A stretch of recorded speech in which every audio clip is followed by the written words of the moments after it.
बार्शी तालुक्यातील कुसडम येथे झालेल्या फायरिंग प्रकरणानंतर संपूर्ण परिसर हादरला होता आणि आता या प्रकरणात मोठी कारवाई झाली आहे। करमाळा रस्त्यावर पोलीस आणि संशयित आरोपींमध्ये तब्बल 8 ते 10 किलोमीटर सिनेस्टाईल पाठलाग झाल्यानंतर तिघांना अवघ्या 5 तासात जेरबंद करण्यात पोलिसांना यश आलं आहे। बार्शी तालुक्यातील कुसडम गावात गुरुवारी सायंकाळी 5च्या सुमारास झालेल्या फायरिंगच्या घटनेने परिसरात भीतीचे वातावरण निर्माण झाले होते। या प्रकरणातील संशयित आरोपी योगेश भास्कर सावंत, राहुल दत्ता गायकवाड आणि रोशन दत्तात्रय पिसाळ यांना बार्शी तालुका पोलिसांनी अवघ्या 5 तासात अटक केली आहे। घटनेनंतर आरोपी फरार झाले होते, मात्र वरिष्ठ अधिकाऱ्यांच्या मार्गदर्शनाखाली 2 विशेष पथक तयार करण्यात आला होता। तांत्रिक विश्लेषण आणि गोपनीय माहितीच्या आधारे आरोपींचा माग काढण्यात आला। दरम्यान करमाळा रस्त्यावर पोलीस आणि आरोपींमध्ये 8 ते 10 किलोमीटर पाठलाग झाला।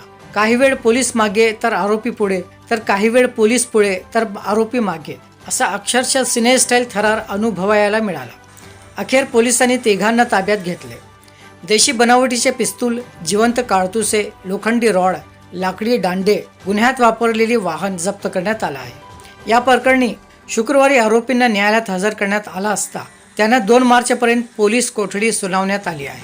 पोलिसांच्या प्राथमिक अंदाजानुसार बाळासाहेब उकिरडे यांच्यावर जीवघेणा हल्ला करण्यासाठी सुपारी देण्यात आल्याची शक्यता तपासली जात आहे। दरम्यान कुसडम गावात अद्याप दहशतीचे वातावरण कायम असल्याची माहिती समोर येत आहे। या घटनेचे नेमके कारण काय, सुपारीचा अँगल कितपत खरा, पुणे कनेक्शन काय, याचा उलगडा पुढील पोलीस तपासात होणार आहे। नमस्ते, मी सहाय्यक पोलीस निरीक्षक दिलीप ढेरे, बार्शी तालुका पोलीस स्टेशन। काल दिनांक 26/2/2026 रोजी बार्शी तालुका पोलीस स्टेशन हद्दीतील मौजे कुसडम या गावी सायंकाळी 5:30च्या आसपास एका इसमावरती 3 इसमांनी जीवे मारण्याच्या उद्देशाने हल्ला केला होता। त्या गुन्ह्याच्या तपासाच्या अनुषंगाने आम्ही 2 पथके तयार करून वेगवेगळ्या ठिकाणी तपासकामी पाठवले होते।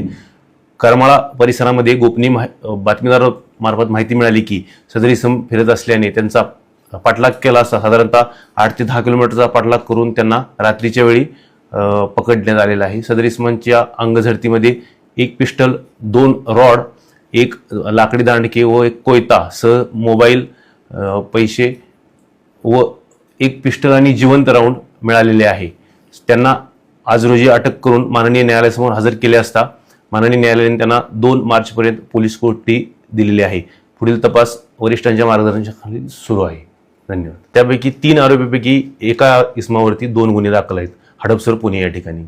माननीय पोलीस अधीक्षक सो अतुल कुलकर्णी, अप्पर पोलीस अधीक्षक सो यावलकर सर, DYSP बार्शी विभाग सायकर सो यांच्या मार्गदर्शनाखाली PSI वळसने, ASI गवळी, हवालदार मंगरुळे, कॉन्स्टेबल दासरे, बोंदर, हवालदार केकान इथे लोक स्टाफ होता माझ्यासोबत।